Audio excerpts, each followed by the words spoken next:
அம்மா அம்மா என்ன பண்ணிட்டு இருக்கா? இன்னைக்கு என்ன சாப்பாடு? அதுவோட கண்ணா, இன்னைக்கு பொட்டுக்கடலை சட்னி, தோசை ஊற்றணும். பொட்டுக்கடலை சட்னிக்கு பொட்டுக்கடலடா, போய் வாங்கிட்டு வர. கடையில் போய் சட்னி வேற அரைக்கணும்ல, தோசை ஊற்றணும்ல, போய் வாங்கிட்டு வாடா தம்பி. அட போமா, எப்போ பார்த்தாலும் உனக்கு இதே தான் வேலை. அதை வாங்கிட்டு வா, இதை வாங்கிட்டு வான்னு எனக்கு வேலை வேற வச்சுட்டே இருப்ப நீ. போமா நீ.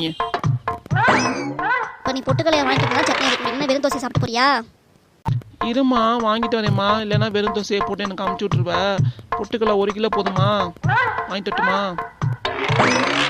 என்னது 1 கிலோவா? அதெல்லாம் வேணாடா தம்பி, 1/4 கிலோ வாங்கிட்டு வா. இல்லை 100 கிராம் வாங்கிட்டு வா போதும். ஏன்டா அப்படி காசை வீணாக்கிற? இவ்வளோ வாங்கிட்டு வர, கொஞ்சமாக வாங்கிட்டு வாடா போதும்டா. ஆமாம் போமா, இப்போ நிறையா வாங்கிட்டு வந்தால் தான் ஒரு மாதத்துக்காவது நீ வச்சுக்குவ. இல்லைனா என்னை அடிக்கடி போய் வாங்கிட்டு அதை வாங்கிட்டு வா இதை வாங்கிட்டு வா என்னையே தொல்லை பண்ணிட்டு இருப்ப. காசு எப்படி கரெக்டாக யூஸ் பண்ணணும், எப்படி மிச்சம் பண்ணி வைக்கணும் தெரிஞ்சு கூட தம்பி. 1/4 கிலோ வாங்கிட்டு வா. இது சரியான கஞ்ச பிசினாரியாம்மா. 100 கிராம் வாங்கிட்டு வா, 10 கிராம் வாங்கிட்டு வந்து நம்மளை போட்டு நொய் எடுக்கும். இது சொல்கிற அளவே வாங்கிட்டு வந்துடுவோம். இல்லைன்னா அவ்வளோதான், நம்மக்கிட்ட சண்டைக்கு வந்துடும். என்னடா நின்றுட்டே இருக்க வத வதன்னு? போய் வாங்கிட்டு வர போடா. போகிறேம்மா, போயிட்டு வாங்கிட்டு வரேம்மா. ஆமாம், இவனுக்கு காசு எப்படி கரெக்டாக பழக்கணும்னு தெரியல. நம்ம பாரு எப்படி இருக்கோன்ட்டு. இவனுக்கு தெரியல, இவங்க அப்பா மாதிரியே வந்திருக்கான். இவனும் வளர்ந்துருக்கான். போச்சே, அடுத்த ஒரு வேலை இருக்கே, சொல்ல மறந்துட்டேனே. சரி வரட்டும், பொறுமையாக சொல்லிக்கலாம். என் ஃப்ரெண்ட் கிறிஸ்டியன் இருக்கால, அவ பையனுக்கு சர்ச்சில் கல்யாணம். நான் போயிட்டு வரேங்க, நீங்களும் வரீங்களா? நான்லாம் வரலம்மா, நான் ரெஸ்ட் எடுக்கிற வீட்டில். நீ மட்டும் போயிட்டு வா. போகிறப்ப நகையை போட்டிருப்போம் கழுத்தில். இப்போ பாருங்க நான் எப்படி கெட்டப்ப சேஞ்ச் பண்ணி வரேன்னு. நீங்களே பார்த்து ஆச்சரியப்படுவீங்க. சரி இது நல்லபடியாக பண்ணிட்டு வா பார்ப்போம். கிறிஸ்டியன் கல்யாணம் வர சமையலாம் நான்வெஜ்ஜாக தான் இருக்கும். நம்ம டிப் டாப்பாக போனாதான் நம்மளே நல்லா கவனிப்பாங்க, உபசரிப்பாங்க, நிறையா வைப்பாங்க சாப்பாடு. நம்மளும் நல்லா திருப்தியாக சாப்பிட்டு வருவோம். முதல்ல நம்ம சேஞ்ச் பண்ணிட்டு வந்துடுவோம், அதுக்கப்புறம் கிளம்பல கல்யாணத்துக்கு. ஏங்க ஏங்க இங்கே வாங்க. யாருமா நீங்கள்? என்னம்மா வேணும் உங்களுக்கு? ஐயோ, நான் தான் என் பொண்ணடி சந்தியா, ஆளே மாறிட்டு வரேன்னு சொல்லிட்டு அதுக்காக என்ன அடையாளம் கூட தெரியல உனக்கு. என்னது என் பொண்ணடி சந்தியாமா? நீ என்னடி ஆளே மாறிட்ட? புடவையில பார்த்துட்டு சுடுதால் இப்போ மொத்த டைம் பார்க்குறேன்னா அதாண்டி தெரியல எனக்கு. அதுவும் வேற ஹேர் ஸ்டைல் வேற சூப்பராக போட்டிருக்கியா, அதான் நல்லா இருக்குடி பார்க்க. வேற யாரோ நினைச்சேன், அழகா இருக்கியே, வேற யாரோ வெளியில இருந்து வந்திருக்காங்கன்னு நினைச்சேன். ஏன் இப்படி சொல்ற? நீ தான் சொல்ற நகை நட்டெல்லாம் போட்டுருவானே. நான் தான் எக்ஸ்ட்ரா ஃபிட்டா சுடிதாரு ஹேர் ஸ்டைல மாத்திட்டு வந்திருக்கேன். அதுக்காக இப்ப இல்லாம பேசுவேன்? அதெல்லாம் ஒன்றும் இல்லைம்மா, தெரியாம சொல்லிட்டேன், சாரிம்மா. இதுக்கே வாய் அகண்டதா வச்சிருக்க, வாயை மூடு, வாயிலிருந்து கொசு போயிட போகுது. சரியா சரியா, இப்பே கிளம்புறேன், நேரம் ஆச்சு. சீக்கிரம் கிளம்பினாதான் நானும் சீக்கிரம் போக முடியும். என் மேக்கப் கலையாம இருக்கணும். அங்க போய் நான் வச்சு போடுவாங்க, நான் சாப்பிட்டு வந்துடுறேன். நீங்க இங்க தோசை மாவு இருக்கு, தோசை ஊற்றி சாப்பிட்டுக்கோ. சாப்பாடுலாம் ஒன்றும் செய்யல. அட போயா, நீ வேற, உனக்கு வேற 1008 கால் வரும். அந்த வேலை இருக்கு இந்த வேலை இருக்குன்னு நீ சாப்பிடாம கூட்டிட்டு வந்துடுவேன். அதனால தான் உன்னை கூப்பிடல. அது ஒன்லி சைவ சாப்பாடுக்கு மட்டும்தாம்மா, அசைவ சாப்பாடுலாம் அப்படி சொல்லவே மாட்டேன். சரி இரு, நான் கிளம்பி வந்துடுறேன், ஒரு நிமிஷம்.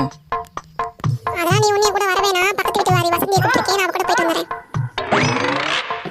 அவ கூட போனாதான் அவளும் நிறைய நகை வச்சிருக்கா. அப்பதான் என்னையும் பாப்பா, இவ்வளவு நகை நிறைய வச்சிருக்கேன், என்னை இலக்காரமா நினைக்கிறா. இப்போ பார்த்தாவது என்னை புரிஞ்சுக்குவாள. எங்க வீடு அம்மா வீட்டுல எவ்வளவு நகை போட்டான்னு அவளுக்கு தெரிஞ்சுக்குவாள. நானும் எவ்வளவு அழகா இருக்கேன், இவ்வளவு சுடிதார் போட்டு எவ்வளவு அழகா ஹேர் ஸ்டைல் பண்ணிட்டு வந்திருக்கேன், அவளுக்கு தெரியும்ல. சரி கிளம்பு, காத்து விட்டு போயிட்டு வா, நான் ரெஸ்ட் எடுக்கணும். ஒரு கல்யாணத்துக்கு போகிறதுக்கு இவ்வளோ அலப்பறை பண்ணுறா. நகையை தான் போட்டுருவானே, அதுக்கு சுடிதாரை மாற்றிட்டு ஹேர் ஸ்டைலை மாற்றிட்டு இப்படி போகிறா. அங்கே போய் எல்லாம் சிரிக்க தான் போகிறாங்க பார், இங்கே வந்து அழுவ போகிறா. நான் துணி கடைக்கு போகணும், போயிட்டு வந்துடுறேம்மா. அப்படியா கண்ணா? சரிடா, போயிட்டு வாடா தம்பி. சரிம்மா, பாய்மா. எனக்கு ஒரு ஹெல்ப்டா. லாவெண்டர் கலரில் சாரீ என்கிட்ட இல்லடா. ஒரு 500 ரேட்டுக்கு ஒரு சாரீ ஒன்று வாங்கிட்டு வாடா. அட போமா, நீ வேற. பீரல் ஃபுல்லாக ஓன் துணியாக தான் இருக்குது. சின்ன ரேக்கில் என் துணி அடுக்கி வச்சிருக்க. இதில் லாவெண்டர் கலர் சாரீ இல்லையா? போய் பாருமா, நல்லா தேடி இருக்குமா அதில். லாவெண்டர் கலர் இருக்குடா, எல்லாம் லைட் ஆயிடுச்சுடா, கலர் டல் ஆயிடுச்சுடா. நல்லா ஜிகு ஜிகுன்னு நல்லா பொட்டு வச்சு அது மாதிரி வேணும்டா, அதுக்கு தான்டா. ஆமாம், நீ ஏதாவது சொல்லிக்கிட்டே இரு. இப்படியே சொல்லிகிட்டே இருந்துச்சுக்கோ, இருக்கிற துணியெல்லாம் வாங்கி வாங்கி பீரோவில் அடுக்கிட்டு நான் அங்கே ரோட்டில் போய் வச்சுக்க முடியும், இல்லைன்னா வேறு வீட்டுக்கு வாடகை போய் எடுக்க முடியும். அச்சச்சோ, போச்சு. பையன் வேற வாடகைக்கு வேறு வீட்டுக்கு போகிறேங்கிறான். இப்படியே சொல்லியிருந்தானா அவ்வளோதான், காசெல்லாம் காலியாக்கிடுவான். நம்ம ஆள் இல்லைன்னா வேணாம் விடு, அடுத்த வாட்டி பார்த்துக்கலாம் புடவையெல்லாம்.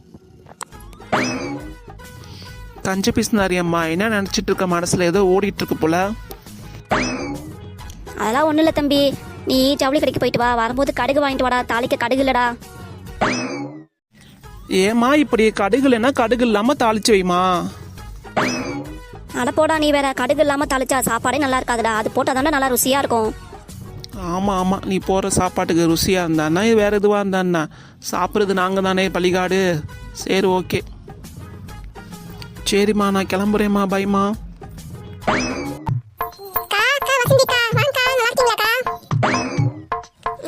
சந்தியா, நீ எப்படி இருக்க? இது சின்ன பொண்ணு பேசிட்டு வந்துறேன். சரிக்கா, நான் வெயிட் பண்றேன்க்கா, பேசிட்டு வாக்கா. அக்கா பாத்தியாக்கா பக்கத்து வீட்டுக்காரியா சுடிதார் போட்டு நல்லா நகையெல்லாம் போட்டு நல்லா டிப்டாப்பாக வந்துருக்காக்கா. ஆமா சின்ன பொண்ணு, பார்த்தேன். நல்லா நகையெல்லாம் அள்ளி போட்டு தான் வந்திருக்கா. அவங்க வீட்டில் கூட இவ்வளோ நகை போட்டுருக்காங்க நான் கூட நினைக்கவே இல்லை. என்னன்னு தெரியல, அவங்க புருஷங்காரன் சம்பாதிச்சு போட்டுருப்பானா என்னமோ. அப்படியே அங்கே இருக்கும். அந்த தான் கவர்மெண்ட் ஆஃபீஸில் ஒர்க் பண்ணுறாருல, அஞ்சை வாங்கிட்டு ஊழல் பண்ணிக்கிட்டு ஏதாவது காசை வாங்கி ஏதாவது பொண்டாடி நகையை சேர்ப்பார். வேற என்ன? ஆமாண்டி, காலம் கலிகாலம் ஆயிடுச்சுடி. அவளை நகையெல்லாம் அள்ளி போட்டு வந்திருக்கா. நமக்கு என்ன, நமக்கு ஒண்ணுமே இல்லை. நம்ம புருஷங்க நமக்கு எதையும் சேர்த்து வைக்கிறது இல்லை, நம்ம கிட்ட கொடுக்கறதும் இல்லை. நமக்கு நிலமா இப்படி தாண்டி. ஏன்க்கா உங்க எய்த்த வீட்டுக்காரி நர்மதா வரலையாக்கா? என்னன்னு தெரியலடி, வரலடி. அவளுக்கு பத்திரிக்கை வச்சிருப்பாங்க. ஏன் அவளுக்கு எதுவும் நகை இல்லையோ என்னமோ தெரியல, அதுக்காக வரல போல இருக்கு. அப்படிதான் போல இருக்குக்கா, அதுக்காக தான் வரல போல இருக்குக்கா. இல்லைன்னா அவளும் நகையை போட்டு வந்தானா அவ்வளோதான். இந்த இதுவே சர்ச்சை நேர்கடை விளம்பரத்துக்கு அட்வர்டைஸ்மெண்ட் போட்ட மாதிரியா இருக்கா? அவ வேற ரொம்ப நேரமா கூப்பிட்டு இருந்தா. நானும் கிளம்புறேன். சரிடி வாடி, அடுத்த வீட்டு விஷயம் நமக்கு எதுக்குடி, வாடி நம்ம கிளம்பலாண்டி. போயிட்டு நல்லா சோற சாப்பிட்டு நல்லா போய் வீட்டில் போய் நல்லா தூங்க வேண்டியதாண்டி. சரிடி, நான் கிளம்புறேன்டி, பார்த்துக்கோடி. ஆமாம், இந்த கிழவிக்கு வேறு வேலையே இல்லை. அடுத்தவங்க வீட்டுக்கு சேர்த்து நம்ம கிட்ட வந்து பேசிட்டு இருக்கு. நாளே 19 தனியாக நின்றுட்டு இருக்கேன். என்கிட்ட வந்து கேது பேசிட்டு இருக்கு. நம்ம வீட்டிலே 1008 வேலை இருக்கு, நேரம் சரியா இருக்கு. இல்லை அடுத்தவங்க வீட்டு பிரச்சனை நமக்கு எதுக்கு? எப்பா நம்ம கிளம்பலாம்ப்பா. நம்ம பாட்டுக்கு நல்ல பிள்ளையா இருக்கணும், நல்ல பிள்ளையா கிளம்பணும், அவ்வளோதான். சொல்லுடி சந்தியா, ஏன்டி உன் வீட்டுக்கார கூட்டிட்டு வரல, நீ மட்டும் தான் வந்திருக்க? ஆமா பொங்கா, அந்த ஆள் வேற சாப்பாடு தான் மாவாயா. அந்த ஆளுக்கு 1008 வேலை இருக்கு. இங்க வந்து அந்த வேலை இருக்கு இந்த வேலை இருக்கு ஃபோன் பண்ணி கிளம்புன்னு நினைச்சா நம்ம அவ்வளோதான்க்கா கிளம்பணும். நான்வெஜ் வேற போடுறாங்க, அப்புறம் சாப்பிட முடியாம போயிருக்கா. நான் மட்டும் வந்தேன்க்கா. சரிடி, உன் கழுத்துல போட்டுக்கலாம் பவுடா இல்லை கவரிங் ஆடி, எங்கடி வாங்கின? என்னக்கா இப்படி சொல்லி போட்ட? அத்தனையும் பவுனுக்கா, எங்க வீட்டுக்கார போட்டிருக்கா. சரி பார்த்தாலே தெரியுது உங்க வீட்டுக்கார எப்படி சேர்த்து உனக்கு நகையை போட்டிருக்கான்னு தெரியுது. புரியுதுடி, பார்த்தாலே புரியுதுடி. என்னடி சுடிதார்லாம் போட்டுருக்க, சின்ன பிள்ளை மாதிரி காமெடிலாம் பண்ற? ஏன்க்கா நாங்களாம் சுடிதார் போடக்கூடாதா? இந்த கிறிஸ்டின் கலர்ல நிறைய பேர் சுடிதார் தான் போட்டு வருவாங்க, அதான் நானும் போட்டு வந்தேன். அதெல்லாம் போடலாம் ஓகேடி, உன் வயசுக்கு நீ ஏன்டி சுடிதார் போடுற? நல்ல ஒரு பட்டு புடவை கட்டி இருந்தா சூப்பரா இருக்கும்ல. இந்த நகை நட்டுக்கு ஒரு பட்டு புடவை கட்டி இருந்தீங்கன்னா சூப்பரா அல்டிமேட்டா இருக்கும்டி. அப்படியாக்கா? அச்சச்சோ போச்சேக்கா. சரிக்கா பரவாயில்லக்கா, நான் அடுத்த வாட்டி நான் புடவை கட்டிட்டு வரேன் உனக்கு. சரி வாடி, சீக்கிரம் போகலாம். அப்புறம் மட்டன் சிக்கன்லாம் தீர்ந்துச்சுமாங்க, போய் சாப்பிட்டு வந்துடலாம். சரிக்கா, நீ முன்னாடி பக்கம் நான் ரெஸ்ட் ரூம் போயிட்டு வந்துடுறேக்கா. சீக்கிரம் வந்துடி, அப்புறம் எல்லாம் காலியாக அப்புறம் ரசத்தெல்லாம் ஊற்றுவாங்க. சரிக்கா வந்துடுறேக்கா. இந்த பக்கத்து வீட்டு கிளவிக்கு போறாம நம்ம சுடிதார் போட்டு நகனட்டெல்லாம் போட்டு நயன்தாரா மாதிரி வந்திருக்கோம். அதனால இப்பெல்லாம் பேசுது. அதுக்கு என்ன, அது கண்ணே தெரியாத காட்டு கிளவி. நம்ம எதுவும் பேசக்கூடாது, நம்மளும் போவோம். நமக்கு தெரியும் எவ்வளவு அழகா ஆக்கும் எப்படி இருக்கும். இந்த கிளவி வந்து சொன்னாலும் தெரியுமாக்கும். போமா அது. சரி போய் சீக்கிரம் சாப்பிடுவோம், இல்லைன்னா அவ்வளோதான் ரசம் சோறு போட்டு அமைச்சிருவாங்க. இதுக்காக தான் நம்ம வீட்டில் வேறு பில்டப் கொடுத்து வந்திருக்கோம். நம்மளும் போய் சீக்கிரம் சாப்பிடுவோம்.